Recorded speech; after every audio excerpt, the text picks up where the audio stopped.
Good evening, everybody, and welcome to the Administration and Operations Committee meeting for Tuesday, April the 19th. Thanks, everybody, for joining us.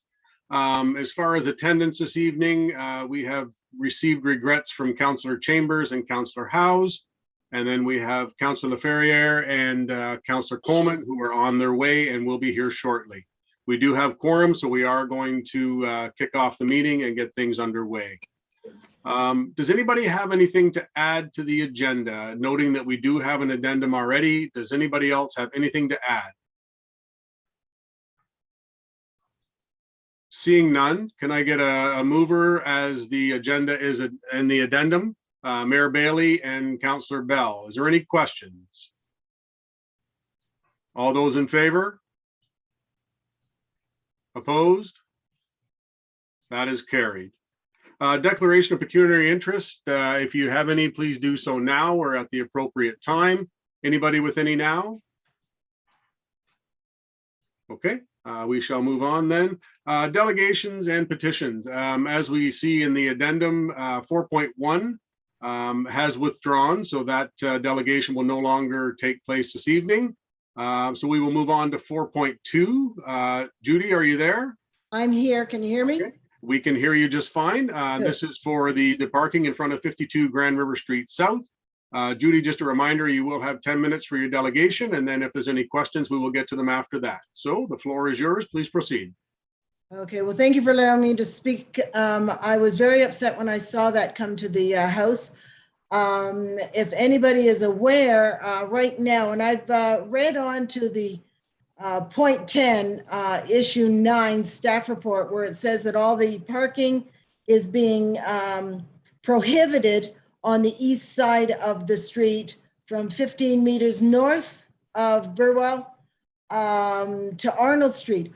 Well, right now, if you put all those cars parking on that side of the street over to the other side where it's allowed parking, right now there's a big sign up there that says for no parking because of snow removal. Well, yesterday we had snow.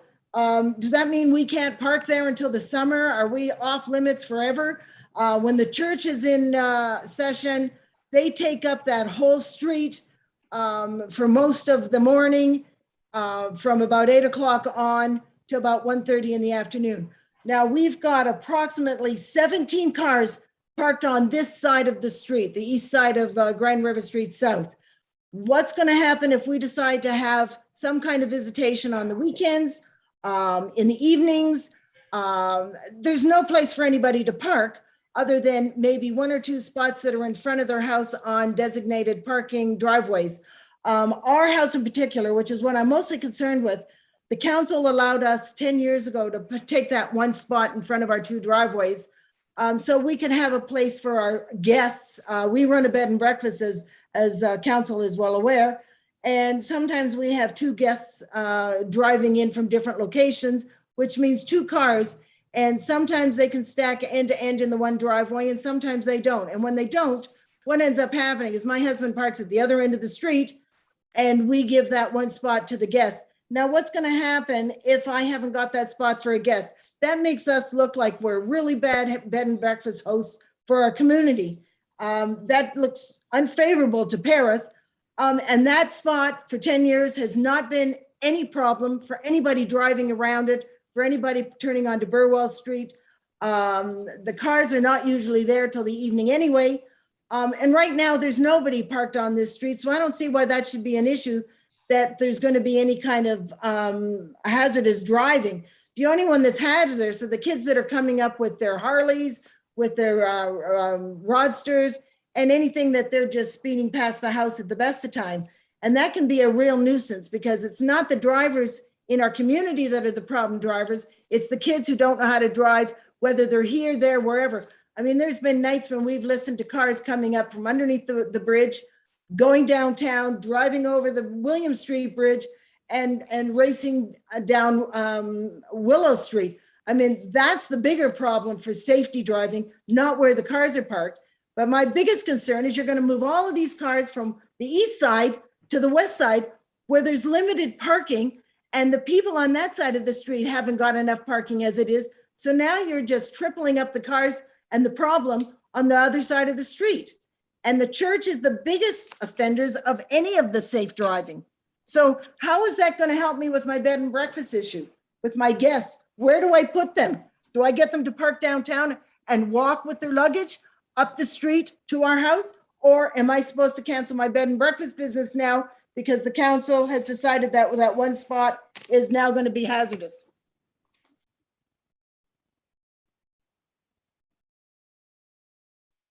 Have we any solution for that? I'm sorry. Sorry, no, is that your completed presentation, Judy?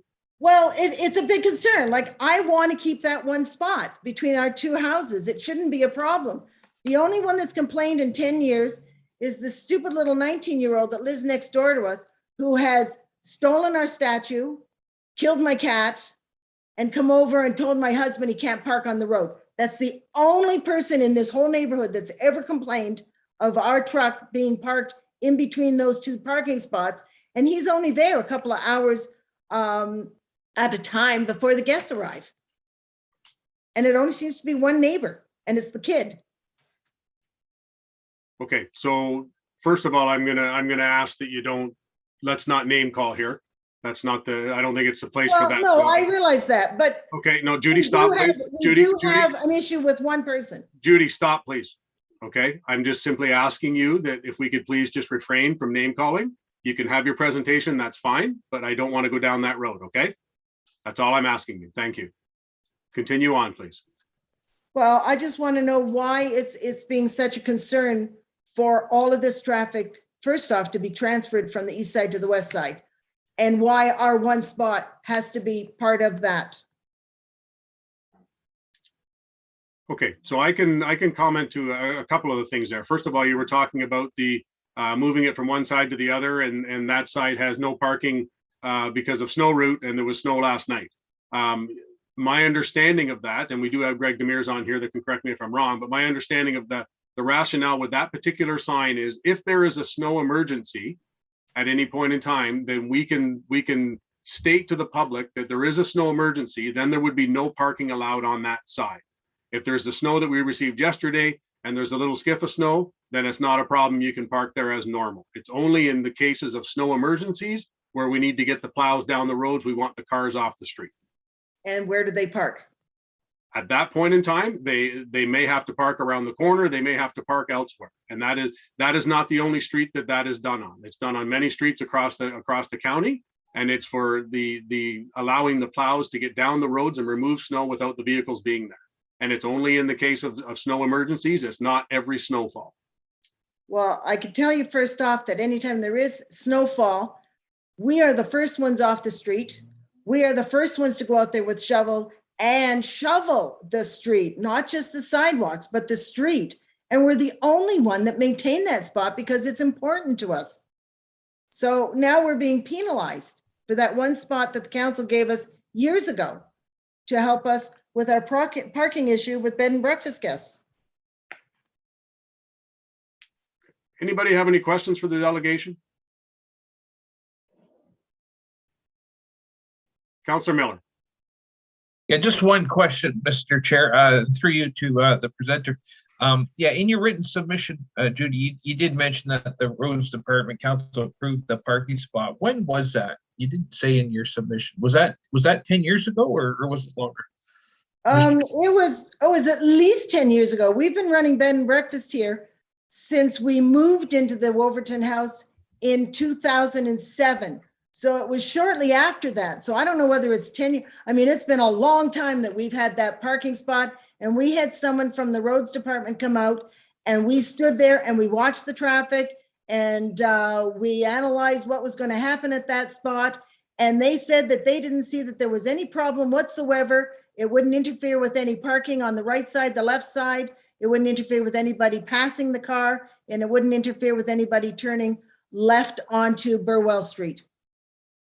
Okay, yeah, it wasn't last year. It wasn't like within the, okay, so, and I know in a 10 years ago, 10-year time, at least. Yeah, I'm just saying I think in a 10-year time frame, some things do change, but I just want to put that in perspective. Okay, thank you for the answer. Any other questions for the delegation?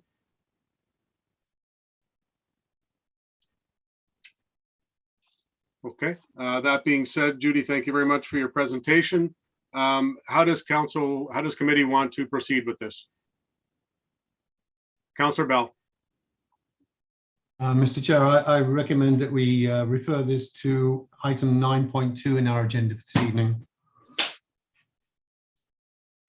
Seconder for that? Mayor Bailey. And just for everybody's note, that is 9.2 talks about there's many traffic things that are coming in 9.2, so this will be referred to that. Any questions on this recommendation? All those in favor? Opposed? That is carried and will be moved to 9.2. Thank you. Committee, my apologies. When we did the agenda, there was one item that I wanted to do in regards to item number 6, which is business arising from the other minutes. There are some comments that we received that are down in number 10, 10.3 through to 10.9. 10.9 is actually on the addendum. My apologies. I wanted to move those up to number 6, so they're all included in that, and I failed to state that earlier. So my apologies on that. With committee's approval, if I could get somebody to motion to move that up, Councillor Wheat and Councillor Coleman, I appreciate that, and thank you again. So all in favor of moving 10.3 through to 10.9 up to 6 business other rising? Opposed? That is carried. Thank you, committee. Back to the delegations now. We're going to go to 4.3. Nancy Karuba and Jenny Lynn Bish, St. George Historical Super Test Committee. Nancy and Jenny Lynn.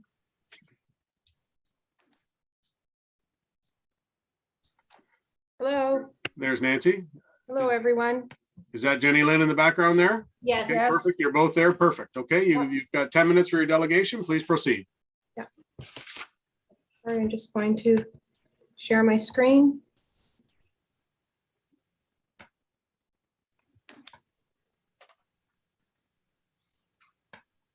Are you able to see my screen? We are. Thank you.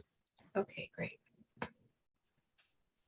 Okay, thanks very much. We're really grateful to be speaking with you tonight about this business case that we submitted on April the 13th on how we intend to manage the building at 2 Beverly and what goes on there.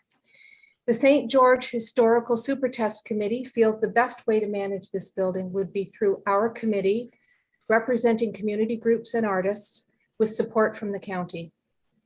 This represents a departure from what the Super Test Committee came to with on March the 15th, which was our proposal, proposing that the St. George Garden Club use the space as its physical home. It has since been determined that the space was not adequate in size to host their membership meetings.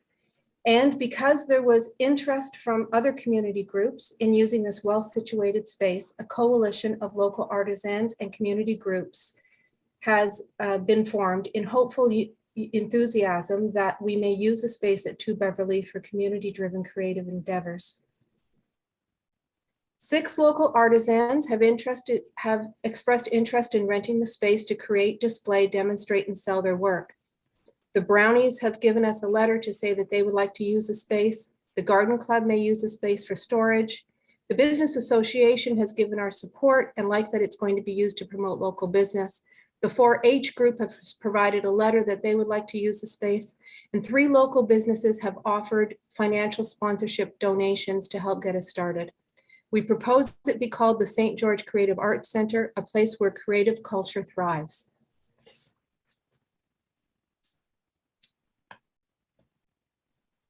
Here's a few points from our business case. We would like the building to be retained, restored, and repurposed. The proposal includes the addition of parking and accessible washrooms, which can be used by the public. The Creative Arts Center will be a not-for-profit affordable space for local artisan entrepreneurs. And the center shall also hold workshops, which include youth and senior programming. The tourist information area will support local businesses. Here are some of the topics that we researched to develop our business case. First is cost feasibility. The required support from the county includes the initial cost of renovation, which is estimated in Adam's report to be approximately $400,000, and ongoing support of major repairs of the building, which is a county asset.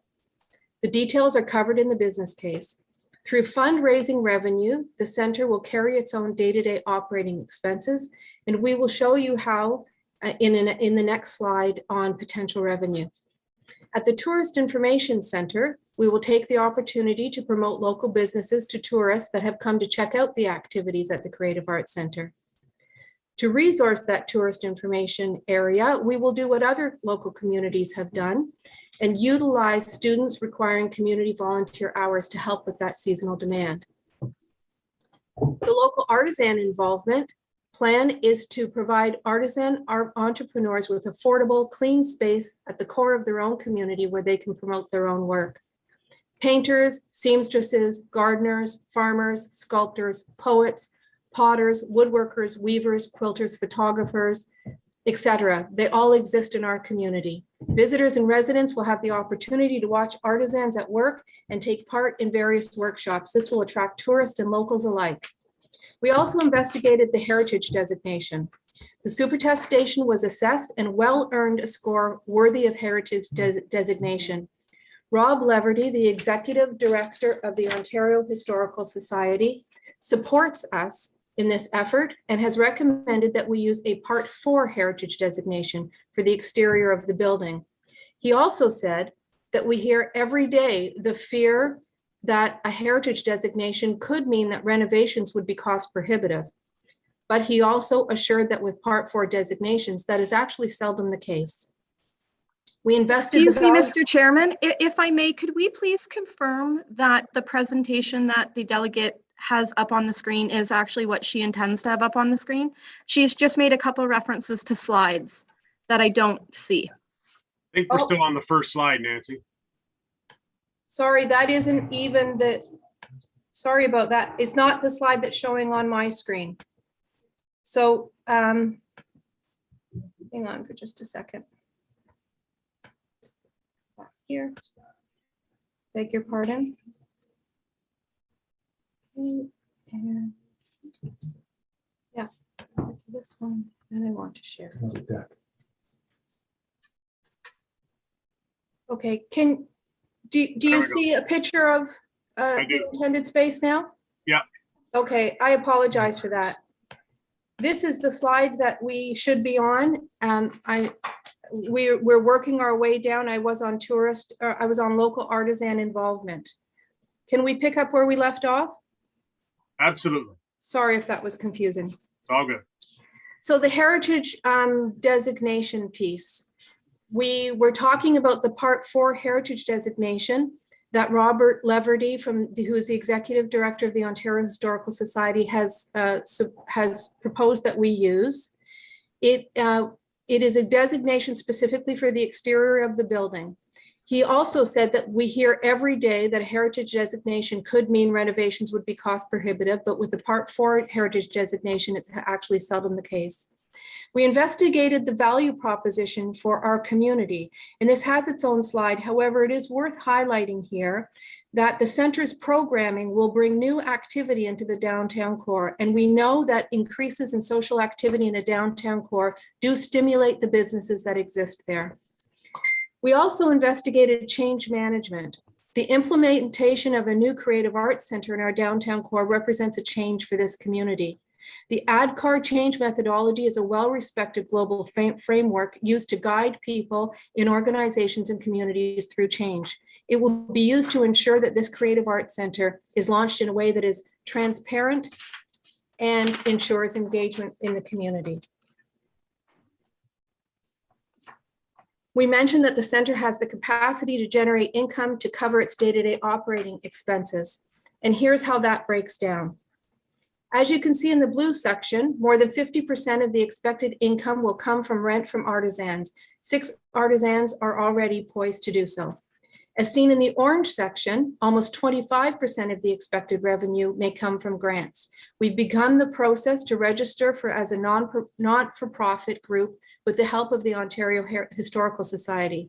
This will allow us to qualify for heritage grants, arts grants, tourism grants, and federal grants for both youth programming and senior programming. The committee will fully utilize the Grant Connect program to identify eligibility for more grants and apply for them accordingly. The gray and yellow sections together make up the remaining 25% of the expected income. They represent 1, community groups planning to rent the space, and 2, the use of the space for pay-as-you-play events. If approved by this council, the committee will continue to fundraise in earnest to secure continuing revenue. What we're hearing people say about renting in this opportunity is that they love the fact that it is a creative arts center. They love that it is a building with washrooms, a social gathering space out in front. They love it's in the center of the 4 corners of our community, that it's in a restored heritage building, and they're willing to pay a fee for that.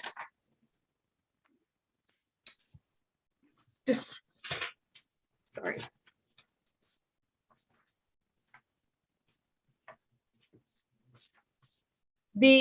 What you're seeing next and in the next few slides are the Brant County Community Improvement Plan on the left side, and on the right side, the St. George Creative Arts business case. Despite the lively debate that this topic has generated within our community, this proposal is really in full alignment with what the Brant County has said that they want best for St. George, as seen through the St. George Community Improvement Plan. So on the left side is a community improvement plan goal of maintaining our quaint, historic, welcoming community with safe, accessible space that exhibits community pride. And our business case speaks of our intentions of a safe, accessible, historic building, which will be landscaped beautifully at the core of our quaint, historic village, which exhibits community pride. So there's full alignment in those two things. The next goal is to conserve heritage buildings and set a high standard for future improvement. This building has been deemed worthy of historical status, and our proposal is to conserve and restore it back to its appearance in the 1930s. The next community improvement Brant County goal is to promote a pedestrian-friendly streetscape, which encourages walking and exploration. This proposal represents a restored, well-lit, safe center with barrier-free access to the building. The square in front will be a public space for residents and visitors to gather socially. Again, full alignment. The Brant County Improvement Plan wants to capitalize upon anticipated growth in St. George and further strengthen the downtown's role as a commercial and cultural focal point of the community. And our business case states that St. George Creative Arts Center will bring activity into the downtown core. Published regional economic analysis shows that even modest increases in social activity in the downtown core stimulate the businesses that exist there. And we know that a creative arts center will also create a focal point in terms of culture within the county. And so, in closing, with all of that alignment, the remaining issue is really around cost of the restoration. And while the initial expense is significant, this is not a $400,000 expense in perpetuity. The value of the county asset will increase over time. Our ability for the center to sustain its own operating costs will increase over time. Any surplus in revenue will go back into the center and its programming and continue to help the community and benefit them. And so what we need to look at in the short term and the long term are the benefits that this center will deliver our current St. George community and tomorrow's St. George community. That also has to be considered against the cost. The restoration of a historic building with beautifully landscaped square will elevate pride in place. Increased parking, tourist information will elevate the visitor experience and increase economic impact. The St. George Creative Arts Center will attract tourists and new residents, potential taxpayers as well. Research shows us that communities that support creative-based initiatives are viewed as better places to live, better places to work. And studies show interactions become stronger and people develop positive pride in their community. So we ask for your support in this effort at the committee level, that it may be recommended to take forward for council for ratification and final vote. Thank you for your attention. Thank you very much for that, Nancy. If I could You're just get welcome. you to stop sharing there. Yes.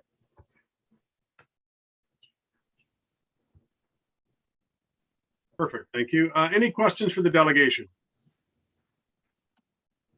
Councillor Bell. Yeah, thank you, Mr. Chair. Through you to the presenters. Could you say more about why the gardening club chose to withdraw its interest in this facility? When you last spoke to us, you made a very Yes. compelling presentation, which fell short in the area of a firm business proposal. And I was comfortable in supporting one cycle deferment to allow the gardening club, not the St. George Super Test Committee, to bring forward a proposal. So I'm interested to know what the gardening club has had as a change of mind. Yeah, thank you for that question. The original proposal on March the 15th was from the St. George Historical Super Test Committee, recommending that the garden club have that as their physical home. And we are the same committee coming back. The change, of course, is, as you mentioned, the garden club has stepped back from their sponsorship or their property management of the center. Because we were able to go and see the center, we took measurements, and because of the size and the configuration of the layout of the center, it was not going to be large enough to use it for everything that we wanted to. When we first brought it up to the garden club, there were a few members of the executive that were a little bit hesitant about the property management aspect because we've never had our own property before, but they fully supported us in moving forward to do an investigation. And we felt that there was so much promise because it would allow us to do even more for the community than we've already done. And so when it was not going to be big enough for us to hold membership meetings there or to hold some of our workshops there, it then became apparent that it probably wasn't the right fit. However, by that time, there were a lot of interest from other community groups and also artisans. It was always the intent, even when it was the garden club management, that it would be a place for artisans to do work there, that the washrooms would be the same, that many features and activities were exactly the same. The other thing I want to point out, and I understand it's not exactly the same, but the other thing I'd like to point out is that 3 members of the St. George Historical Super Test Committee are on the executive of the Garden Club Committee, and we were the people who were going to be providing the passion and the volunteer hours, and so that at least remains the same. The executive of the Super Test Committee has the capacity to manage the facility just as well. Thank you. You're welcome. I hope that answers your question. Any other questions? Councillor Ferrier. Yes, thank you. I also was supporting the deferral just to get a little bit more time, excuse me, so that we could see a bit of a more of a case. I think I said Councillor McAlpine's presentation, I couldn't vote on something sort of on a napkin in a way, but this is more formidable in terms of things being spelled out. But I'm confused about two pieces. One. Maybe for staff, but my understanding is the total cost for restoration would be closer to $800,000. So maybe staff can clarify that, because if all these numbers are based on a $400,000 initial outlay, but the actual outlay is from the county is going to be estimated at 7 something, and with inflation and other things really hitting 8 or more, that pokes some holes in the business case a bit if that's the case. So I don't know if staff can do that now, or if that's Councillor Ferrier, I obviously, perhaps county staff would be better to speak to it, but I can tell you what I took from Adam's report is that the total cost was thought to be $757,000 if the building was kept. And if the building was not kept, it would be $397,000. And if you subtract that, you get a cost of $360,000. However, Adam went on to say that there was some landscaping costs that were kept out of both options. And so he later went on in their same report to say that the estimate would be approximately $400,000 for a basic restoration of the super test portion of the building, and that this estimate includes the cost associated with careful removal of the majority of the interior elements to effectively restore and renovate the building for habitable use, and to incorporate and measure the historical sympathy of new fixtures. So that's where I got that number from. I believe that that's based on only one estimate, and I don't know if pencils could be sharpened and we could do any better than that, but we would obviously want to be guided by the expertise within the county staff. Chair, would Adam be able to speak to this briefly? Adam? Certainly. Through you, Mr. Chair, to Councillor Ferrier. Yeah, so the difference between the two estimates, in effect, with retaining the building, you have less amount of site work. So again, basic restoration, we're talking modern construction materials, would be about $400,000 for the building itself. If we were to remove the building and complete the parking lot and any of the other amenities, that'd probably be about $397,000. So the 757 is about 360 for site works and 400 about for an estimated restoration. So it still would end up being going with this route. It wouldn't be 400. It'd be almost 800 once we get everything done. Through you, Mr. Chair. Yeah, that's correct. So that includes adding some parking on the west side of the building. That includes demolishing the existing cinder block garage and then working on the original portion of the building itself. Okay. And then my second question, if I may, to Nancy, is that okay, Councillor Pierce? Absolutely, yeah, go ahead. Okay. It's just, so the garden club finds the space wouldn't be enough with it being configured a certain way in 700 and something square feet. I once lived in 700 and something square feet at in Paris, and it wasn't enough to hold a meeting, let alone to house 2 kids and a husband and wife and 2 cats. But I guess what my question is that if it's not good for that, I see a list of even more that wants to be done with this idea, this plan. The plan to me sounds wonderful, like the usage, the dream, the vision of it. But in this space of 700, if the garden club finds that space inadequate for their uses, how does it become a rental space for 6 artisans, plus a community room, plus an art house, plus a gathering space, plus, and that's maybe a little more color on that, just to help me understand that. Yeah, so the garden club has 100 members, and depending on the guest speaker, 40 to 50 members could show up for a membership meeting once a month and would all like to be sitting in the same room listening to the same speaker. The way the space is configured, we have 2 large rooms, but neither large enough for that sort of capacity. What we're talking about with the artisans is that an artisan would pay a monthly fee to use the space every Tuesday. And in that Tuesday, that artisan could hold business meetings there. They could actually craft their work. They could hold an open house for people to see their work. So it's a different type of activity. The gathering space is outside. There are 2 large rooms, but neither of them are larger to have more than, let's say, 12 or 14 people. But you can have workshops with 12 or 14 people. The garden club has workshops sometimes with 30 or 40 people, and we're constructing Christmas wreaths. So there's tables and tables and tables of people and supplies. And so we know our work in the garden club, we know what we need, and we know that this wasn't going to be a good fit, despite how excited some of us were about it. However, we do know what activities we plan to hold there. On the committee, we have people who have tourism designations, programming and leisure designations. We've done these workshops before. We know how many people we can hold there, and we think that the space is perfect for what we're intending to use it for. You're good, Councillor? Okay. Any other questions for the delegation? Councillor Bell. Yeah, thank you, Mr. Chair. A couple of questions more, if I may. First one is in relation to the proposed budget. You have assumed an awful lot of the costs will be assumed by the county. Yes. I'm not sure I'm there with that thought. What would be the bottom line number if the county did not assume all those costs?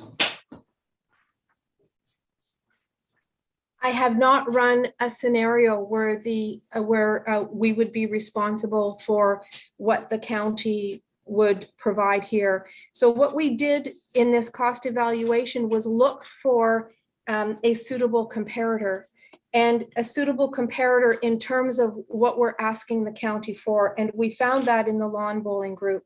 While I know the lawn bowling group started out in a different way than this committee has, we spoke with them and went over what their costs were and estimated what our costs would be, and would ask that the county support us in the same way that they support the lawn bowling group. If that is not possible, then we would have to go back and rework that budget to see whether or not that would be feasible for us. But as a not-for-profit group, that is the support that we feel that we need, and that's what we're asking for. Okay, thank you. Second question is in relation to alternative community facilities in St. George. I believe there's a community hall on the main street. Why would that not meet the needs that you've already expressed that would be met by this facility? Sorry, which Memorial Hall. The Memorial Hall, yeah. I think it's called Memorial Hall, yeah. Yeah.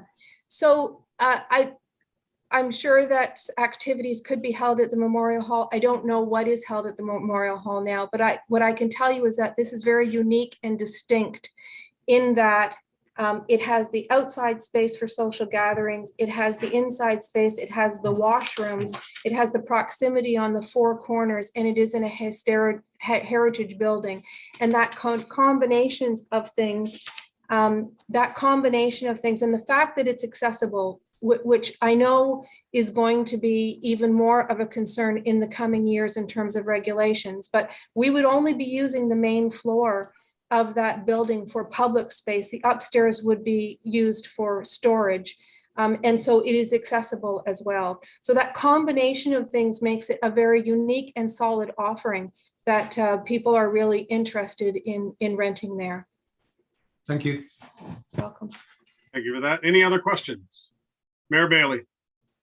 Yeah, looking at the business proposal, such a big piece of your business proposal is for rentals.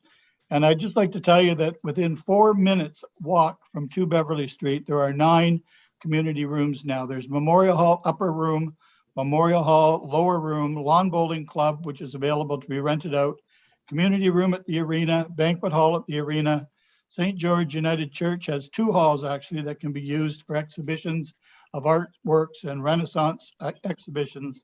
The St. George Anglican Church Hall, the St. George Fire Hall Community Room, and the St. George Library Community Room are all available for you to meet at, and for displays of artworks and Renaissance. They're big enough to have a potter, put a kiln there, and turn pots all day. You could have permanent exhibitions. I don't think you should be calling the super test station a center when it's really a room in a hallway. You can call it a center if you like, but it's really what it is 600 square feet of space that wasn't sort of put out to the public to decide what to do with. Mr. Chair, point of order. There has to be a question. We're not debating the presenter. We're just asking questions of the presenter. Mayor Bailey, can I just? Okay, I'm going to interrupt here for 1 second. Stop, please. The question was on how she was going to be paying with it through the artisans. That's where the question was. I got that, but there seemed to be a lot of debating, and I think we should just stick to questions. That's all. Mr. Chair, there was no debating. There was a list of facilities that were available to this group to use within 4-minute walk from the space that they're looking at. That's all I was offering is information that's available. Yeah, Mayor Bailey, can I just speak to that? What we're looking to do is have a coalition of artist entrepreneurs. And so each artist entrepreneur could come in 1 day a week and use a space for 1 day, and they would continue to have their supplies stored there and use it. And that would be their sort of home office or their front shop, if you will. Yes, there are other places to rent, but the reason this is a center is that it's a coalition of community groups and artisans that are using it. And it will be a creative arts center because of the activities that go on there. Yes, there are other places to rent. There are places to buy pizza. There are several places to worship. There doesn't have to be just one place, but this place is unique and special in all of the reasons that I've provided. Thank you for that. Any other questions? Councillor Coleman.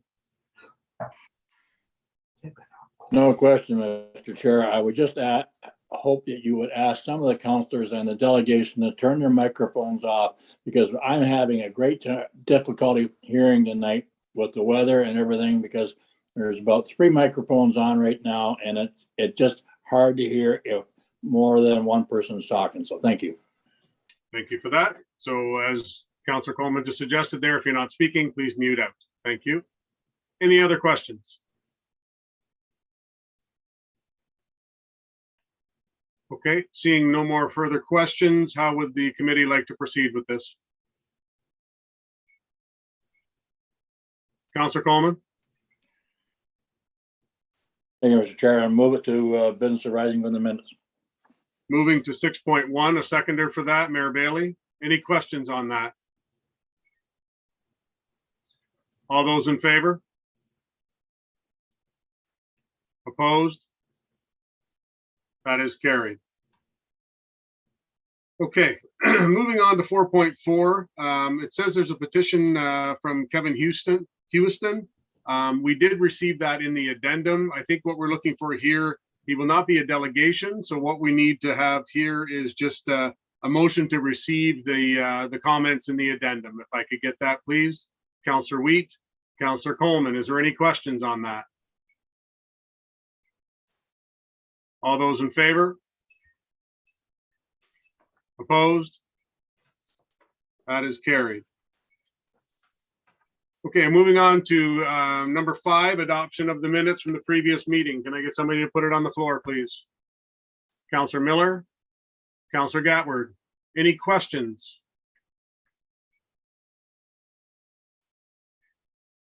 Seeing none, all those in favor? Opposed? That is carried. Okay, so moving on to number 6, which is business arising from the minutes. Couple things I want to say here. First of all, we do have a recommendation there. 2 things I'm going to say. First of all, it's the decision of this chair that we are going to treat this as, in essence, as a new agenda item. Okay, this was on the last council meeting. At that meeting, there was a decision made to forward that to this committee for further discussion. So that being said, there's no need for a motion to reconsider. I'm counting this as a new item on there. We will get a mover, we will get a seconder. We've got a bunch of different comments that have been forwarded to this, and then we will have discussion time on that. So first of all, I would like somebody to move it. Councillor Wheat? Yes, I'll move the recommendation as printed. And Councillor McAlpine, second that? Okay. No. I don't second it. Oh, I thought you had your hand up to second it, Councillor. You had your hand up as a question. No, I was, yeah. Councillor Coleman, you can second that? Okay. So we would like, now there's time for questions and discussions on the motion. Councillor McAlpine.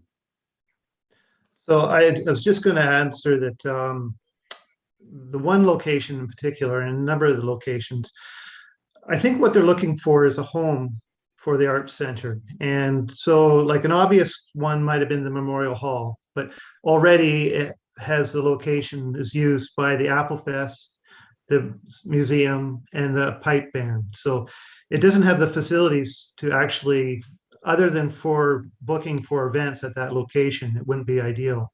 So I think the unique location there at the corner would act as definitely a tourist attraction for the community. And I would highly recommend that we turn down this motion and give them the opportunity to come forward and work with the county to to restore this building and to use it into the future. I think it would be a great opportunity for the commuter. There has been quite a bit of support. We had a petition with 84 members.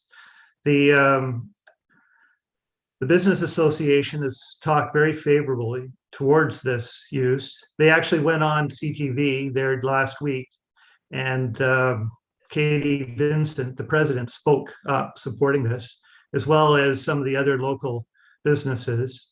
And so I just wanted to make sure that people realize there is a strong support for this use in the community, and the idea of building a community-centered square in front of the building as well. The loss of space at the most is probably only 5 or 6 spaces because of the actual size of this building. So we're not losing a lot of parking space. So I'd like to point out that. The other thing I wanted to point out that Nathan Everington did write a letter that sort of spoke to the evaluation that the Heritage Committee did. And I think there was quite a few things that he left out, and it's unfortunate that he hadn't had the opportunity to talk to Cliff Jones about this property and its local development in the community, and how that it definitely made a time change in how the community developed. And this is the best example of that building. And so I think that the heritage evaluation has strong merit in what they came through. So I just wanted to add that. So I won't go into details further because I have talked about that in the past. So. Okay, thank you for that. Any other comments, questions, concerns regarding the motion? Councillor Wheat. Yes, yes, Chair, I would like this to be a recorded vote. Okay. Any other questions? Councillor Miller. Comment, Mr. Chair. No matter how the vote goes, I just want to say I'm very impressed with the community engagement that has come out of this. There was a lot of people that I heard from, we all heard from, whether it's emails, phone calls, what have you. So I was quite impressed. And it's good to see people get out and engage. I mean, I'm not saying they're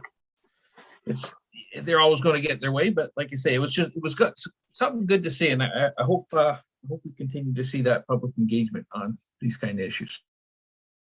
I appreciate that comment, and I think this is one of those ones where there was a lot of comments both ways. So it, to your point there, Councillor Miller, the public was being engaged, so that's good. Any other, Councillor Faria? Yeah, I was asked about this at a library board meeting. Normally there's a part at the end where the council members are asked questions from members of the library board about general topics. And something I just, similar to Councillor Miller's statement that I said there, and folks from all over the county who sit on the library board seem to appreciate, was that this isn't a choice between, you know, a positive thing and a negative thing, right? To me, I look at this as a choice between two positive things. Like I may like strawberry ice cream and you may like vanilla ice cream more, but at the end of the day, we both like ice cream. And one way or another, buying this property, and whether it becomes green space and parking, and who knows, something additionally built in the future, whether it's something where, you know, farmers markets are there on certain days, etc., that's a positive thing. And if it's something that is a restored heritage building that's well used, that's a positive thing. And I don't, I've seen a lot of wonderful engagement. I've also seen a lot of, it's either going to be a hellish parking lot or a wonderful this, or it's going to be a hellish eyesore and with no parking. And none of those things are true, right? At the end of the day, I think there are 2 or 3 good options that have been presented also through the Engage Brant process, which hasn't been talked about enough, I think, at this table. And there's been a lot of engagement, which is positive to see no matter what. But I just hope that whatever the decision, the community sees that you know, that the community goes back to its corners and then comes back into the center of town, which is the people, and isn't picking each other apart about where they stand on this one, right? Because at the end of the day, it's going to be better than what was there 2 years ago, right? And I think that's important to keep in mind. I just want to say that before we vote. Thank you for that. Councillor Bell. Yeah, thank you, Mr. Chair. Just following up on a comment from Councillor McAlpine. In the report from Adam, it says that option 1 will literally double the space available for parking, which didn't seem consistent with only losing 5 or 6 spaces. So I'll just leave that as an open question. But in any event, I would like to make an amendment to option 1, and that is that we add the addition of something which memorializes the old gas station, some kind of plaque or monument that recognizes that there was indeed the old service station there. And I'd look for a seconder for that. Councillor Miller, you're seconding that? Okay. Yes. So we've got Councillor Wheat was the original mover of the motion. Are you good as a friendly amendment to that, Councillor? Yeah, I don't have a problem with it. Okay, and Councillor Coleman, who was the seconder, are you good as a friendly amendment to that? Okay. All right, so thank you for that, Councillor Bell, and Councillor Wheat, Councillor Miller, and Councillor Miller. Okay, any other questions regarding the recommendation? Okay, seeing none, there was a request for a recorded vote. And just so everybody is clear, the recommendation is for option number 1, which is to remove the existing building, expand the existing parking lot, beautify the area for the preferred option of the future redevelopment of 2 Beverly Street West. Everybody's clear on what we're voting on? Okay, so Alicia, if I could get you to record the vote, please.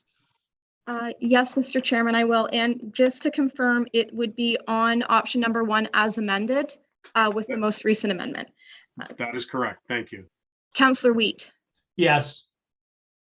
Mayor Bailey. You're on mute, Mr. Mayor. Yes. Councillor Bell. Yes. Councillor Coleman. Yes. Councillor Gatward.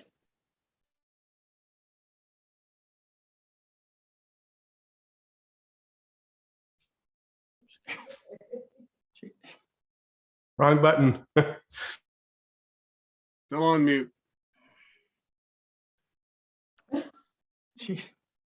Okay, I'll take that as a yes. Councillor LaFerriere. Yes. Councillor McAlpine. No. Councillor Miller. I vote for the recommendation. Yes. Chairman Pierce. Yes. That would be 8 yay, 1 nay. The motion carries. Okay. Okay, thank you for that. So moving on now, that completes section 6. Moving on to section 7, which is consent items. So we've got a few of them here to be approved. 7.1.1, which is RPT 22-113, growing the green belt. Can I get a mover? Councillor Wheat? Sorry, Mr. Chair. Just to confirm, this will go forward to council at the next council meeting, correct? That is correct. Yep. Thank you. On the 26th. Yes. Can I get a mover for 7.1.1, please? Councillor Ferrier, Mayor Bailey. Any questions on that one? Councillor Ferrier. Yeah, just a discussion, if that's okay. I'm personally disappointed in the decision about the Greenbelt. I know a lot of folks are supportive of it. I also know a lot of folks aren't. I would just like to reiterate that whatever your feelings are about it, fine. But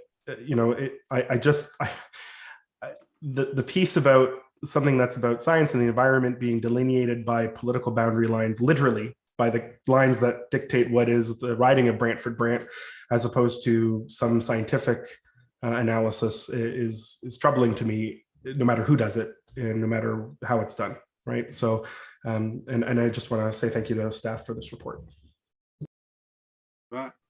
Any other questions, concerns, comments in regards to this? Okay, all those in favor? Opposed? That is carried. Now we've got 7.1.2. I'm going to go through them individually. There's quite a few of them and they're quite large to be received for information. Can I get a mover, please? Councillor Coleman, Councillor Miller. Any questions to 7.1.2, the contracted wastewater operations? Councillor Bell. Yeah, thank you, Mr. Chair. My question is, I see the bottom line cost for 2023. How does it compare to the cost for 2022? Is it a significant increase? Matt, are you on here? Oh, Rob's going to talk. Mr. Walton. Through you, Mr. Chair, to Councillor Bell. I don't have the actual number in front of me, but I understand it's a marginal increase. This is a cost plus contract with the management fees set out in the contract, and then the actual costs being what they are. So, you know, as we've seen some increases in energy and the like, those are the things where we will see increases for sure. But I believe the changes in the contract are very marginal. Thank you. Okay. Any other questions to this report? Seeing none, all those in favor? Opposed? That is carried. Moving on to 7.1.3, which is RPT-22-118. Can I get a mover to get it on the floor, please? Councillor Wheat? Councillor Gatward? Any questions on this report? Councillor Bell? Yeah, more of a comment. I absolutely trust the staff to have done their job, but I would have appreciated a table with the evaluation of the tenderers. Okay. Any other questions, comments? Councillor Miller?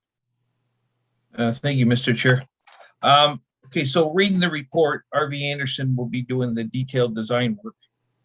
And in that process, they're going to be determining the preferred treatment technology, which I don't even know how many options exist out there for treatment technology, but I'll go back to what I said about a year ago when we looked at this, give or take a month. You know, I use the analogy of building a house. It's cheaper to build a house with no insulation, and that's your capital cost, and you can lower your capital costs. Or you can raise your capital cost by insulating it, and then you have a lower operating cost. So I'm just wondering if that mentality exists for RV Anderson as far as that goes. And the reason I say that, the reason I'm asking about maybe spend a little on capital versus so we can lower operating costs is because a large cost with these water treatment plants is energy, and everybody has seen the price of energy go through the roof. So I guess through you, Mr. Chair, the question I would have is as RV Anderson is going through this process, will staff or anybody around this table have a look at the preferred treatment technology and sign off on that or approve that, or how does that process work? Or do they just come out and say, this is it, this is what we're going to do? Mr. Walton? Through you, Mr. Chair, to Councillor Miller. Actually, we did, as part of this process, we did interview a subset of the consultants who were vying for this. And we actually asked that question to RV Anderson, because in their proposal, they did actually propose to look at a couple of different treatment technologies as part of their proposal. So it's in their cost estimate to do that. For certain, the one technology which will be considered is a membrane filtration, membrane reactor. And clearly operational costs and energy costs is a concern there. Conventional activated sludge was mentioned in their options, and we will be looking at that, as well as the 25-year operation and maintenance costs as we look at the preferred option. So staff are all over your suggestion. Thank you for the question. Okay, and I appreciate hearing that, Mr. Chair. Yeah, look at the life cycle. I think you got a good handle on that. So, but just want to make sure. Thank you. Great question. Thank you. Any other questions? Seeing none. All those in favor? Opposed? That is carried. Moving on to 7.1.4, which is RPT-22-90, which is for a tax levy. Can I get somebody to put it on the floor, please? Councillor Coleman, Councillor Bell. Any questions on that report?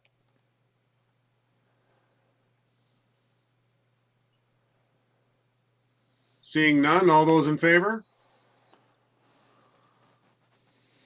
Opposed? That is carried. Okay, moving on to 7.1.5, which is RPT-22-112. Can I get somebody to get it on the floor, please? Mayor Bailey, Councillor Wheat.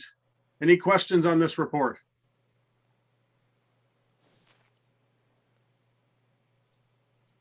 Seeing none, all those in favor? Opposed? That is carried.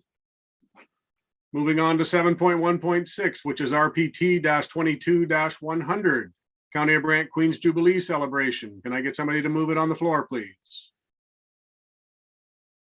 Councillor Bell?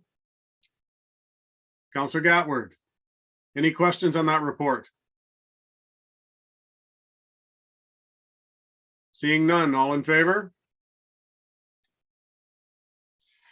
Opposed? That is carried. 7.1.7, which is RPT 22-116, which is the Potter Drain Culvert and the Cully Bridge. Can I get somebody to put it on the floor, please? Councillor Miller, Councillor Coleman. Questions on that report?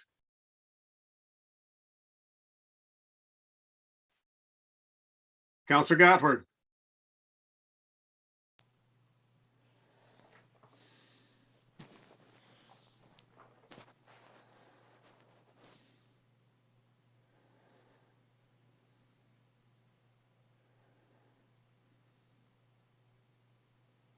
Alicia, is there any way? Oh, there we go. You're good to go, Joan. Thank you, Mr. Chairman. My question is, we get the reports from the bridge inspection engineers. I believe they're done every 2 years. And the bridges that need repairs that aren't listed here, will there be another report come forward with those bridges? Or have they been deferred a year or 2 years? Or when will we see the rest of the bridges? Mr. Walton, can you comment on that? Through you, Mr. Chair. So we get every 2 years we do the bridge inspections. Actually, some of the bridges we have to do every year, depends on what condition they're in, but we do inspections of the bridges, and then we have boundary roads where we decide which municipality is going to do them. We share them with our neighbors, and then we put together through the reports. We put together an operational plan and a capital plan over 5 and 10 year periods to do these. So these are the bridges which are being tendered for this year. There's other minor works going on, but these are the large projects that we tendered out. So some of the bridges. Sorry. Go ahead, Councillor Gatward. So what you're saying is the rest of the bridges will be done under operational costs? We do bridge cleaning and small repairs, yes, under operations. I guess the bridge I had in mind, because I saw a contractor there the other day, was the Mackenzie Creek Bridge. And I was just wondering, I don't know who the contractor was or what they were doing, but that came to mind. So thank you. Okay. Any other questions on this report? Seeing none, all those in favor? Opposed? That is carried. Moving on to 7.1.8, which is RPT 22-117, which is the Falkland intersection improvements. Can I get somebody to put it on the floor, please? Mayor Bailey, Councillor Coleman. Questions on this report?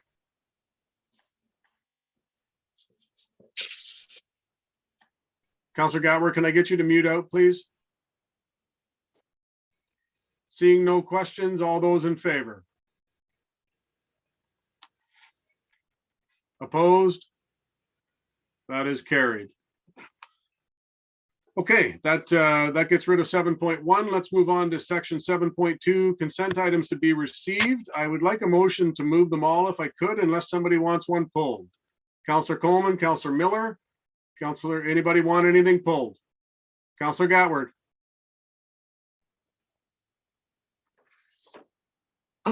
I had a question regarding 7.2.1, Mr. Chair. Okay. Anybody else want anything pulled? Okay, that being said, we're going to vote on 7.2.2, 0.3, and 0.4. All those in favor? Opposed? They are carried. 7.2.1, Counselor Gatward, go ahead. Thank you, Mr. Chairman. My question was regarding the Aqua, and they talk about on page 2 about the challenges being faced and the collection system at Canesville. I guess I'm wondering, the EA for Canesville is still in process. It seems to take a long, long time. But what is the plan to connect to the city and when? I guess that's my question. Mr. Walton? You, Mr. Chair, to Councillor Gatward. The EA is ongoing. There has been one public information center on that, which was held virtually. I can't remember the date. It was a little while ago. And there, I believe there will be another one. And then the EA will be finalized. We would anticipate in 2023 that the design would start, and then the agreements which were initially ratified through the boundary adjustment with Brantford will be brought into full agreements for that connection to happen. So we would anticipate those things to happen in 2023. Okay, Councilor Gatward? So the EA has been moved out then, because in the report it says it's going to be completed by the end of 2022? That's correct. And what I said is that the design work and the agreements with Brantford would move forward in 2023. And then after that is when the actual work will start. That's correct. Thank you. Okay, so no other questions on 7.2.1. So all those in favor? Opposed? That is carried. Okay, that puts us to section number 8, which is committee reports. The Brant Connects reports, March 24th. Can I get somebody to put it on the floor, please? Councillor Bell, Councillor Ferrier, any questions on that report? Councillor Gatward. I think there's something missing in the minutes, Mr. Chairman. Under election of vice chair, there's a nomination. That nominations be closed, but there isn't a note of who was nominated and who the mover and seconder was in the minutes. Okay, Councillor Miller, are you able to speak to that? I can tell you I was nominated, Mr. Chair, to Councillor Gatward, and she's got hawk eyes to pick that up, but I noticed that too. And I did accept. They nominated, it's a small committee. They nominated me for chair, and I think the mayor spoke about maybe council members sitting as chair, and I agreed with them on that. But at the same time, then they got nominated for vice chair, so kind of to help that committee along, I agreed. So, but that's how that worked. Now who the nominator were and who seconded, I don't recall. Okay, the minutes can be corrected though. Thank you. Any other questions on that report? All in favor? Opposed? Carried. 8.2, which is the Brant Heritage Committee report. Can I get somebody to put it on the floor? Councillor Wheat, Councillor Ferrier, any questions on that report? Councillor Wheat and then Councillor Gatward. It's not a question, but a comment, Mr. Chair. Go ahead. When I look at the attendance, 40% of the committee that day was council. There was 5 people there, 2 of them were councilors. And this is supposed to be a standing committee for citizens. And the last Heritage Committee minutes that we received 4 members had all resigned at the same time. So I have concerns about that committee. It's just a comment. I don't know what you would do about it, Mr. Chair, but just a comment when 40% of the committee that day was councillors. Duly noted. Councillor Gatward. Thank you, Mr. Chairman. On page 2 of the minutes, business arising from the minutes, there's a note about the Mount Pleasant Nature Park. And the committee mentioned additional options to incorporate a memorial bench or a feature in honor of Vic Garn were suggested. And I think that's a great suggestion, much better than trying to rename the park. And I think that Councillor Garn would be pleased to have a bench with an inscription on it in his honor, and so would his wife, Lynn. So thank you. And at number 9, I'd like to suggest that the Paris Plains Cemetery have requested designation for their cemetery. Well, I just want to comment that there are a lot of old cemeteries in our county. And are we going to do them all or just one?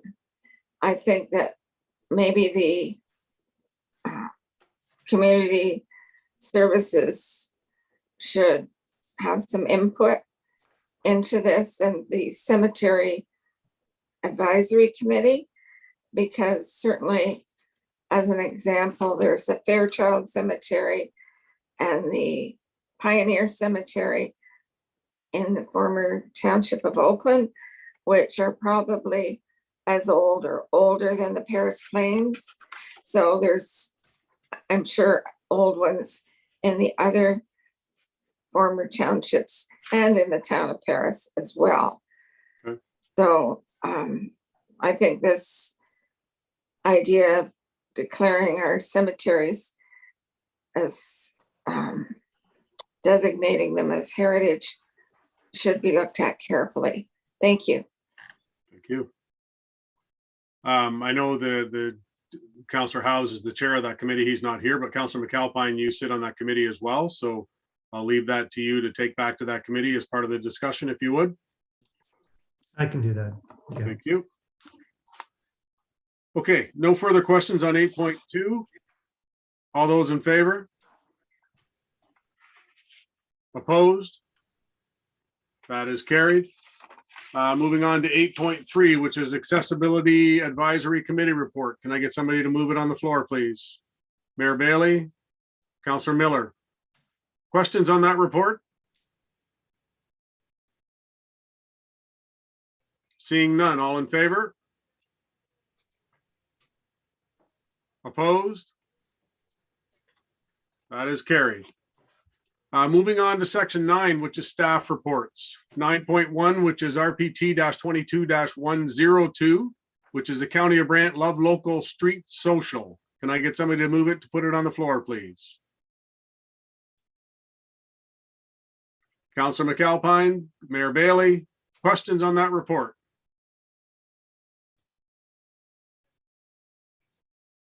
Seeing none, all in favor of the recommendation? Opposed? That is carried. Moving on to 9.2, keeping in mind that we brought forward the delegation from 4.2 for Grand River Street South to this report. RPT-22-104, which is various parking and traffic modifications.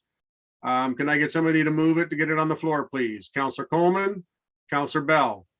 Any questions on any of this report? Councillor Gatward and then Councillor Miller. Thank you, Mr. Chairman. On number 4, on the first page, we're stopping prohibited anytime on the east side of Cockshut Road, 65 meters north of Birch Road. And that would take into account the Baptist church. Was there any consultation with the church on this particular? I guess I'm thinking about large events that happen at the church, and sometimes the cars that overflow that can't park in the church parking lot or on the grass in the church yard end up parking along the road. So I'm guessing that if signs are erected at a large event, they couldn't do that any longer. And I was just curious whether they were consulted or not. Okay. Mr. Walton. Thank you, Chair Pierce. Actually, Greg Demers is along tonight because he really knows the answer to this question, I believe. I was going to say, Greg just popped on there. It's his report. Mr. Demers, welcome. Thank you. Through the chair to Councillor Gatward. No, we did not approach the church at this time because it was viewed as a safety concern.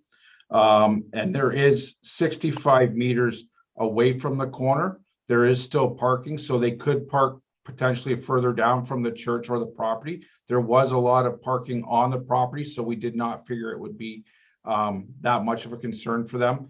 That corner, as you're aware, has many concerns raised by local residents and the road users. So we felt that this was best not to have anything parked within these 4 quadrants to improve sightline visibility. I agree. It's a good idea. Thank you. Okay. Councillor Bell, Councillor Miller and then Councillor Bell. Thank you, Mr. Chair. 2 questions. First one, Councillor Gatward actually touched on it. Were any of the people affected approached by staff? Was it discussed with them? That's I'm just wondering about that. And then, if you can remember that question. Second question has to do with the presenter earlier this evening regarding 52 Grand River Street. I read the report, in that you mentioned it creates a pinch point. I've driven that many times, but I'm just wondering if you could speak to that a little bit as well. That pinch point and why you removed that. Any other reason maybe you removed that part? Thank you, Mr. Okay. Mr. Demers? Yes, through the chair to Councillor Miller.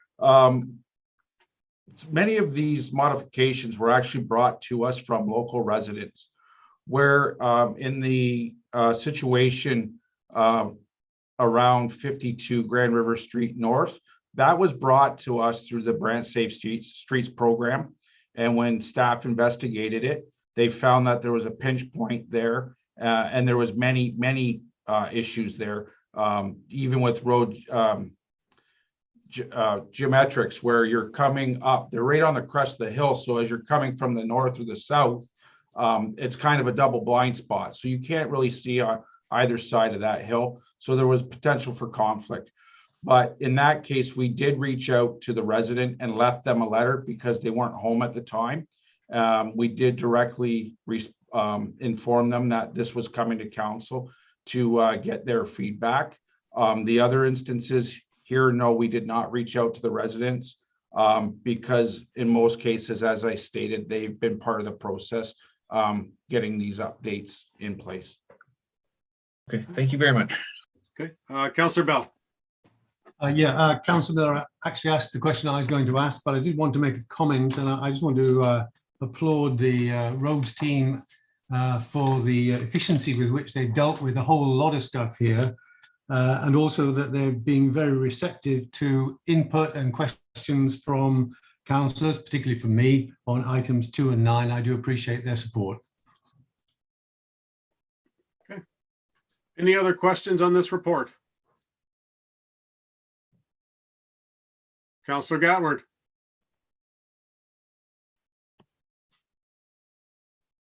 I realize and know where the Woolerton house is. Is there anything at all that staff can do to help alleviate their parking concerns? Mr. Demers? Through the chair to Councillor Gatward, we looked at this, investigated this quite a bit for a few months over the winter time as we prepared this report. There is parking right across the street in the proximity of the church. It's just a little bit down from that corner's a little bit angled.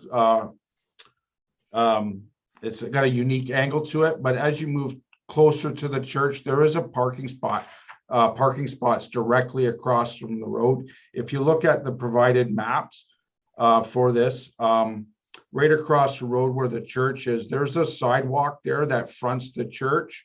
Just past that, there's parking all the way along there on that side of the road, right back to the next intersection. So there is a lot of parking, and you know, it's only about 20 or 30 meters away from the 52 Grand River Street North. And what this map doesn't show, and I know lots of people have driven the area, what I would really like to stress that it is a blind hill from both directions. If you were going up one direction, you'd be able to see what was coming at you, but because it's at the crest of the hill, you can't see. And with larger equipment moving around a parked vehicle there, it does put you into oncoming traffic. So it's not ideally a great spot for one parking space, and it could lead to conflict. Thank you very much. Okay. Any other questions on this report? Seeing none, all those in favor? Opposed? That is carried. Okay, moving on to, flip a couple pages there, bear with me.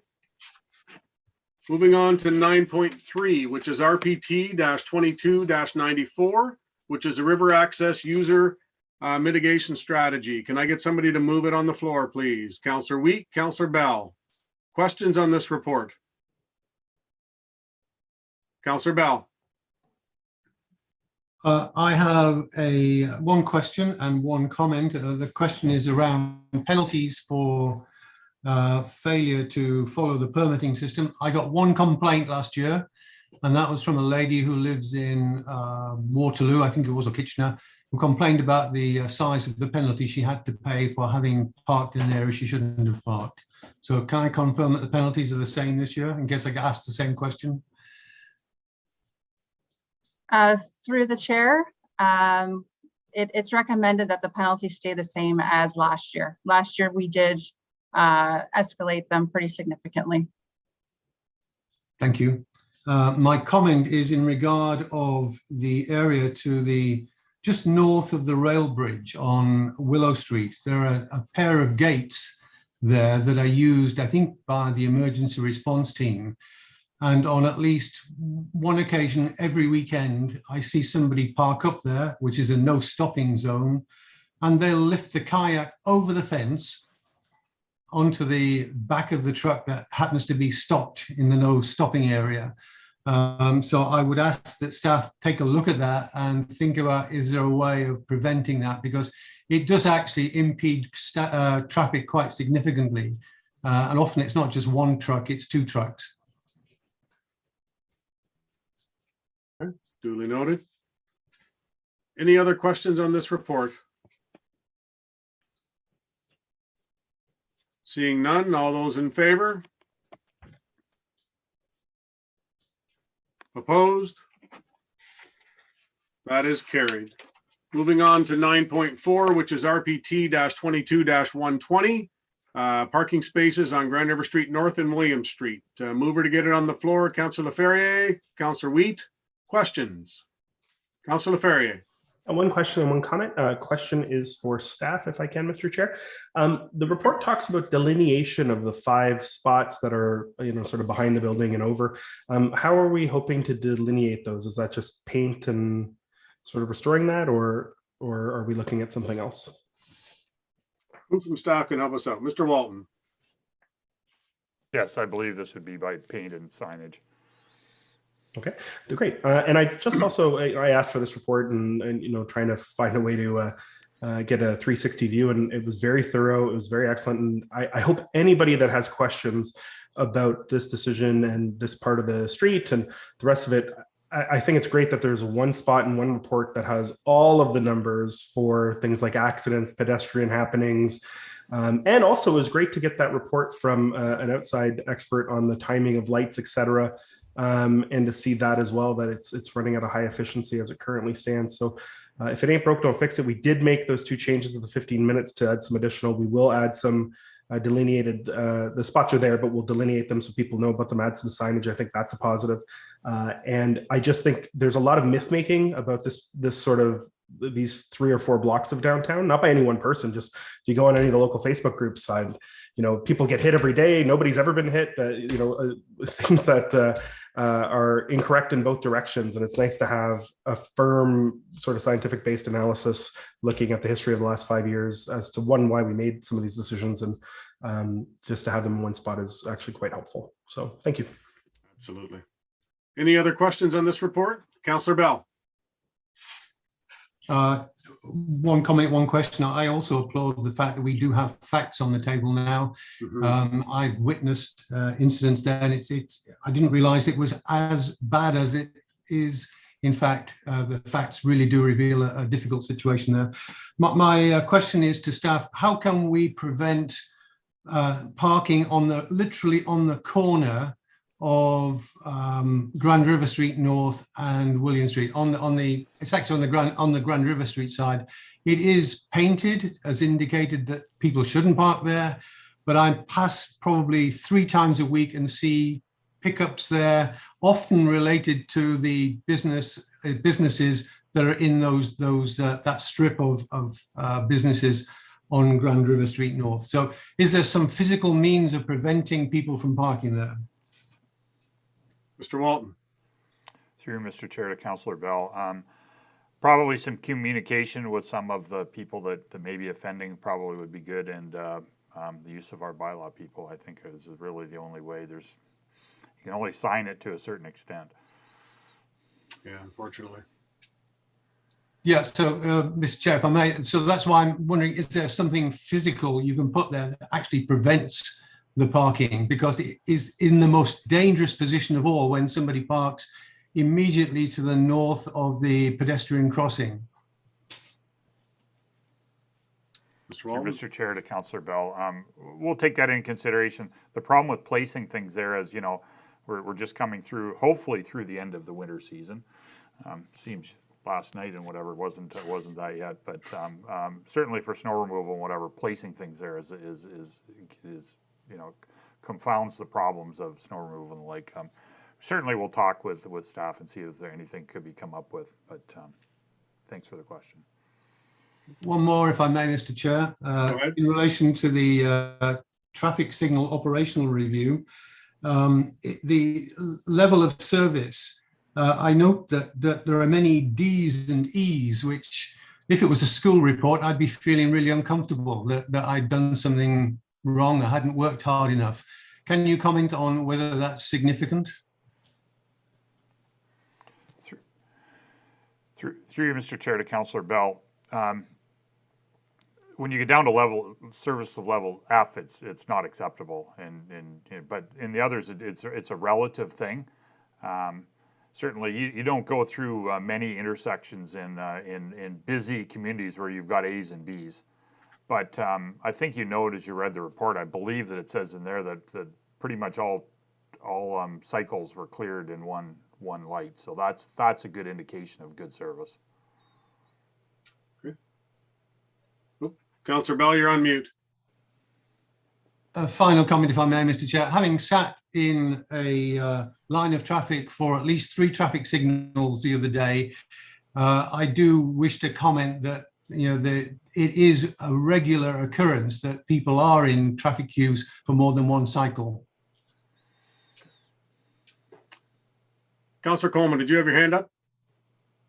Yes, I did, Mr. Chair. Thank you. And I'm not going to try to debate Councillor Bell, but I just wonder how we're supposed to have these businesses operate. And once in a while, they have to park on those hash marks if something's in front of them and they can't get into their business. End of my comment. Okay. Any other comments on this report?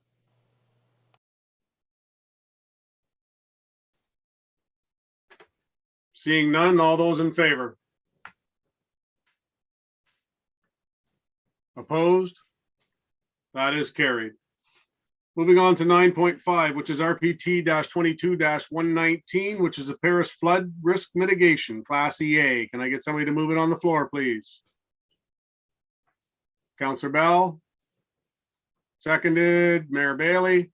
Questions on this report? Councillor Gatward. Thank you, Mr. Chairman. Through you to the general manager.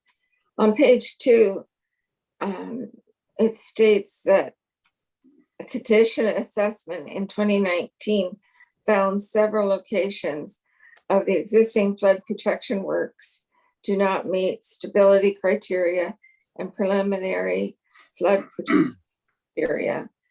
Necessary upgrades to the dikes require a Class EA, leading to the initiation of this project. My question is, have staff been working with the GRCA on this whole project? Because the GRCA is into flood protection. And last year, I believe it was, they repaired dikes in the southern end of the city of Brantford that needed repair. And I'm wondering if we're working with GRCA to repair some of these problems that we have currently and to help with the costs for this project. And certainly the federal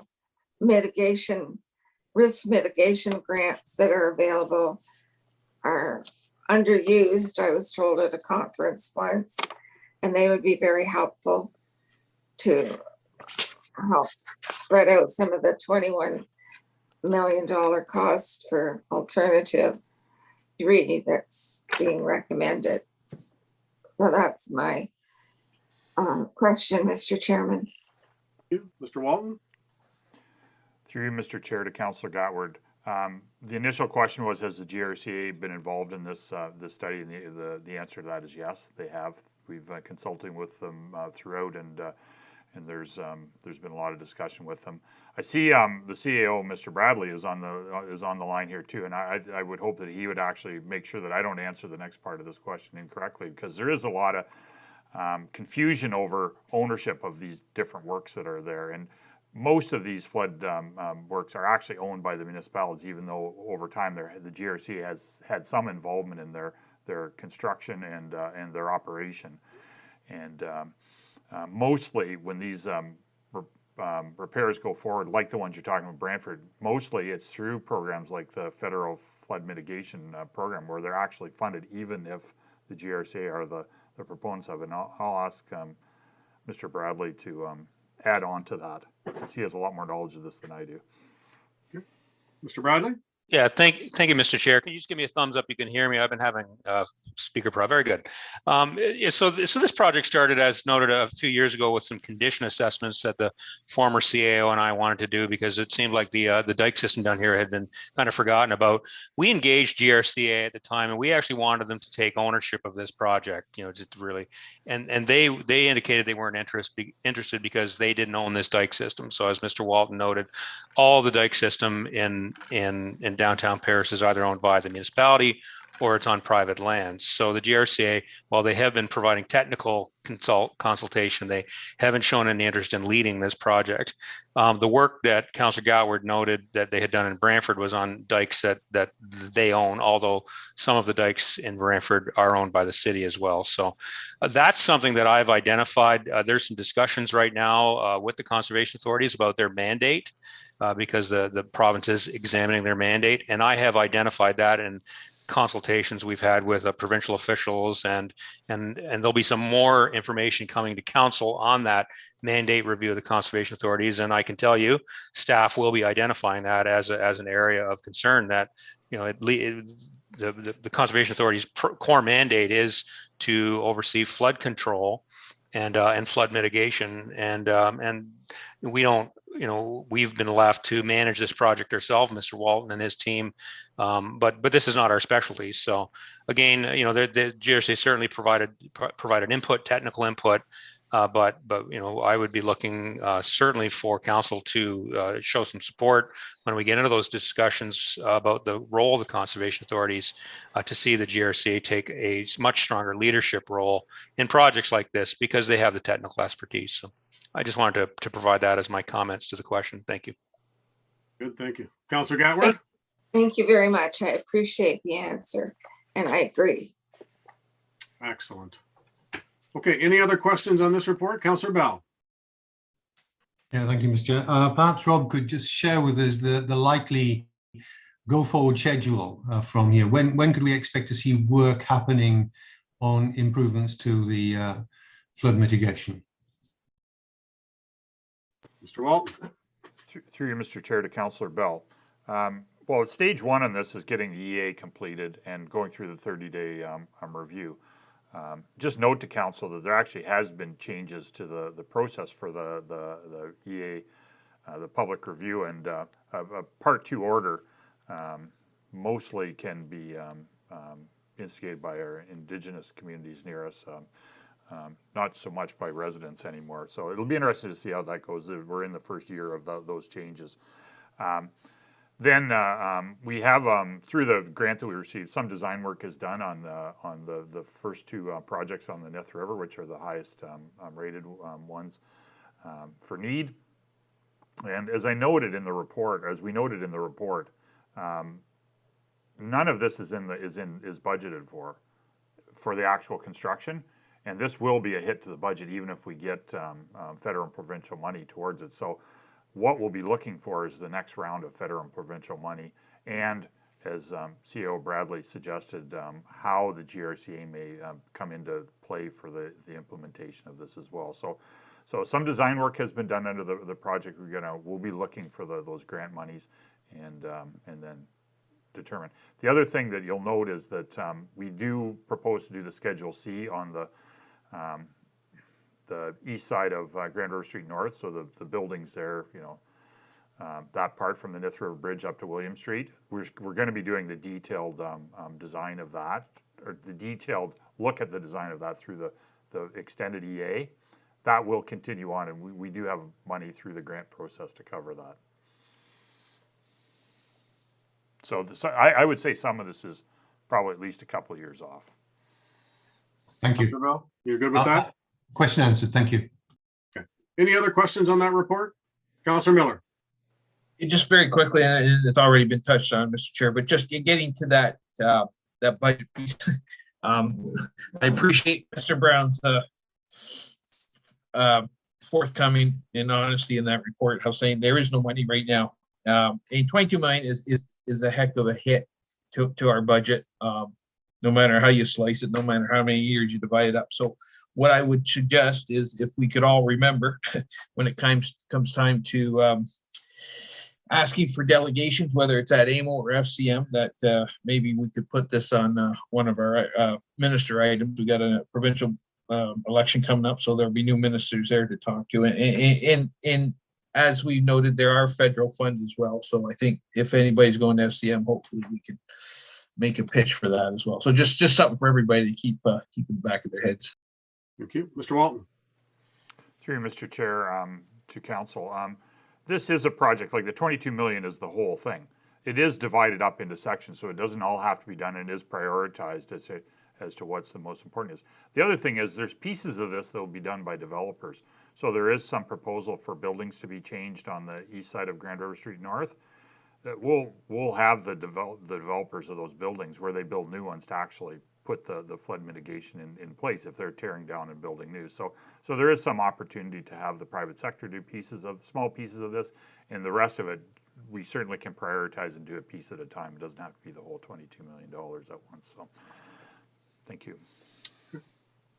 Any other questions on this report? Seeing none, all in favor? Opposed? That is carried.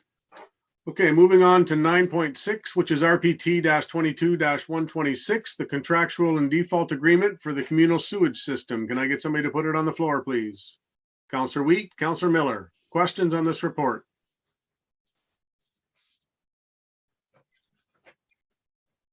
Okay, seeing none, all those in favor? Opposed? That is carried. Okay, that puts us to section 10, which is communications. Now, keeping in mind, there's only two left, which is 10.1 and 10.2, because everything else was moved to business arising. So as far as communications, 10.1, 10.2, can I get those put on the floor, please? Councillor Ferrier, Councillor Bell, any questions on 10.1 or 10.2? Councillor Miller, and then Councillor Gatward. 10.1, Mr. Chair. The letter writer's not the first person to express concern about traffic through the village. I think a lot of trucks, there's a reason they go through there. There's a reason I think they don't need to go through there if they were maybe more aware of alternative routes. And we just had a transportation master plan public information meeting. I don't believe Scotland is designated or looked at or considered for a alternative truck route, but I was wondering, Mr. Chair, if Mr. Walton could respond to what the letter writer is asking, and how would he respond to it, I guess is what I'm asking, and how should we respond to that? I know we've looked at it before. It's very costly to get a truck around there, but any thoughts on that request in the letter? Mr. Walton? Through you, Mr. Chair, to Councillor Miller. I can confirm that the information brought forward by this resident has in general been considered as part of the Transportation Master Plan. We certainly will forward this correspondence on to our consultant to make sure that they understand that it's there and that they've got the information they need to make decisions. We did traffic modeling all over the county as part of the study, and I think just about every community like this, we had some of the same concerns about numbers of trucks, but number of trucks doesn't necessarily mean unsafe maneuvers of those trucks. You know, certainly through Brant Safe Streets and whatever, we've been working on ways to make sure people are slowing down a bit. And one of the issues with trucks is there's that perceived speed where it isn't always there. I've been in operations where we've had complaints about snowplows when we can go and they say they were going X number of kilometers per hour. We actually have GPS in them so we can tell, and usually it's about half of what it's predicted as to what the speed they're actually going.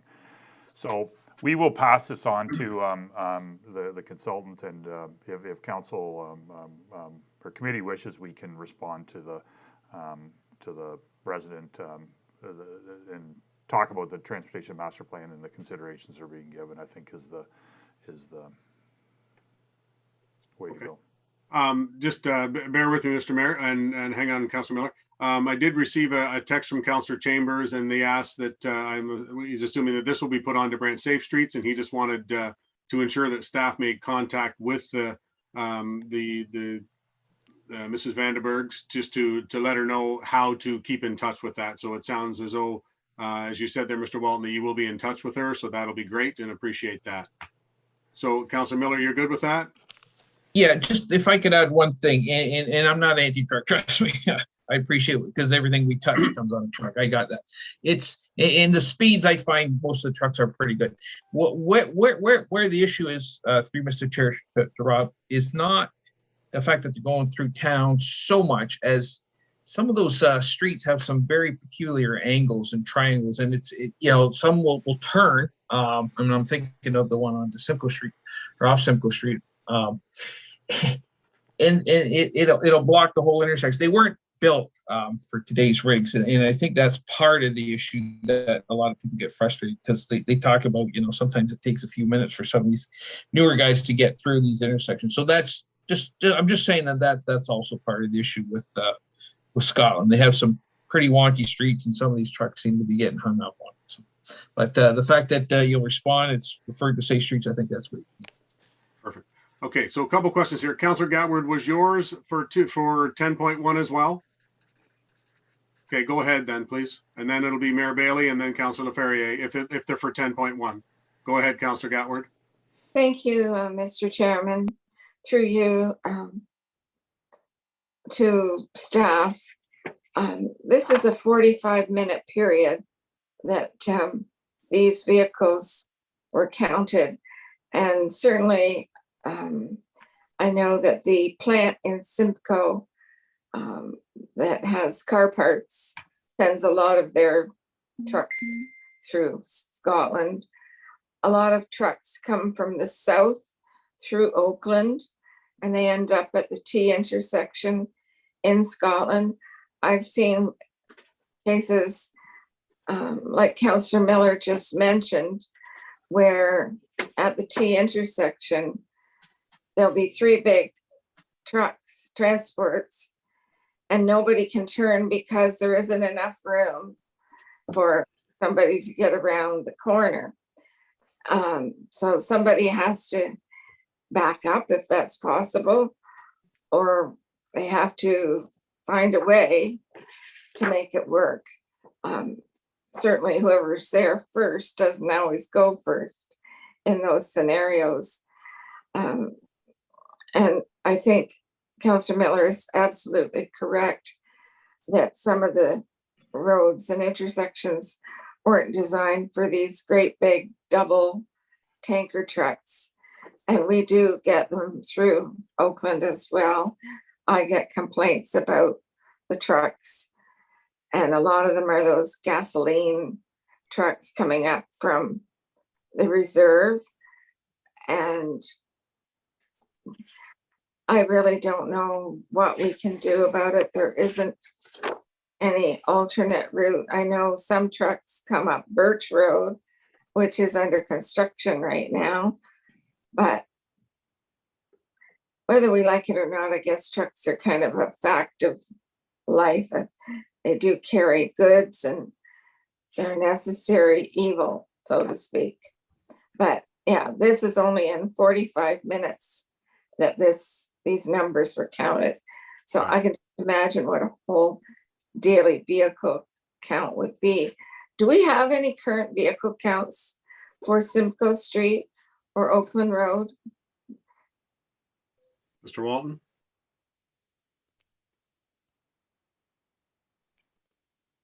Sorry, I keep myself off mute. We regularly get traffic counts, and we will have them. I don't have them right at my fingertips, but yes, we do. Actually, everybody looks at these numbers and says they're high. They're really actually not that high.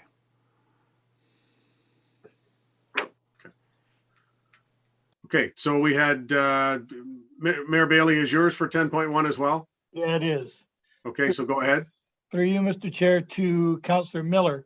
You said when you looked at this that you sort of have your own idea as to why they're using this road and not 24, but you didn't say what it was. What's your idea as to why they're using Simcoe instead of 24? Well, some of them I understand. They're it's closer. It's less kilometers, and other ones and when I say less kilometers, I don't mean a lot less kilometers. So it might be 2 kilometers less than rather than going around, which unfortunately in fuel costs can be quite a bit. Second reason is a lot of these GPS programs will send them through there, right? Because it's set up to find the shortest route. So there's a couple of reasons that I'm aware of, and those are 2. Thank you. Okay. Is there any other questions on 10.1? Okay, Councillor Ferrier, yours was 10.2. Go ahead. Yes, it was. I just wanted to, by way of explanation to David Bentley, who's a very nice guy, met a few times, that we won't be able to make this year a proclamation because of the timing. The letter didn't get to us till April 12th. So even if we had a committee meeting last week, we would have been able to get to it. And the next council meeting would be the 26th, and the day is the 25th. But I'm wondering, through you, Mr. Chair, if this can be referred to that list we get every year about potential days that we recognize, and we could add that to that. I'm seeing the mayor nod his head, so I think that's possible. Yeah, I think that could be happening. Yeah. Okay, so not this year, but we can consider it for next year and through that process then. Okay, great. Just wanted to, for David's sake, for writing this, and appreciate him writing this because it is an issue. Just wanted to get that on out there.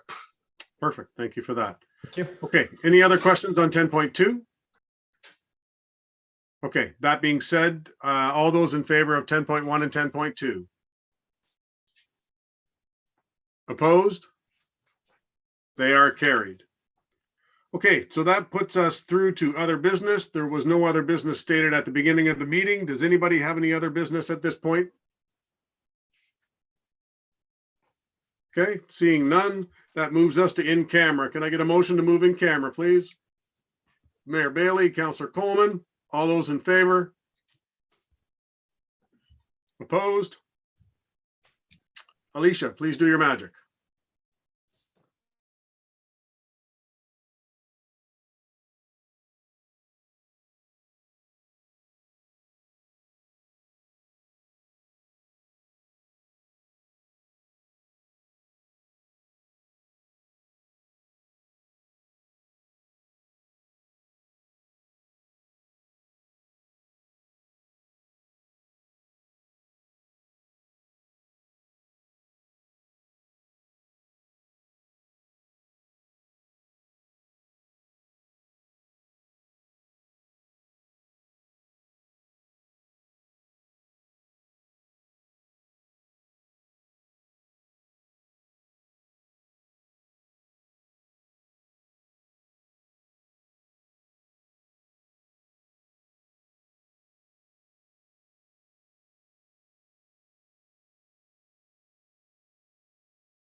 Okay, what do we got here? 2, 4, that's 5. Who are we missing?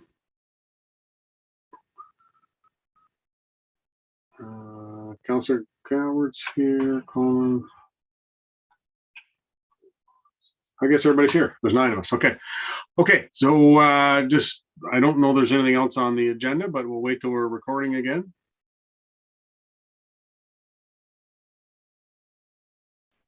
We are recording, Mr. Chairman. Okay. Okay, so we are back in open session. The remainder of the agenda, I do not see anything else on there other than the next meeting and adjournment. The next meeting will be Tuesday, May the 17th. And hopefully, Councillor Miller. Just while we're all here, Mr. Chair, I just want to know, are we meeting in person next Tuesday, given the state of the world? Yes.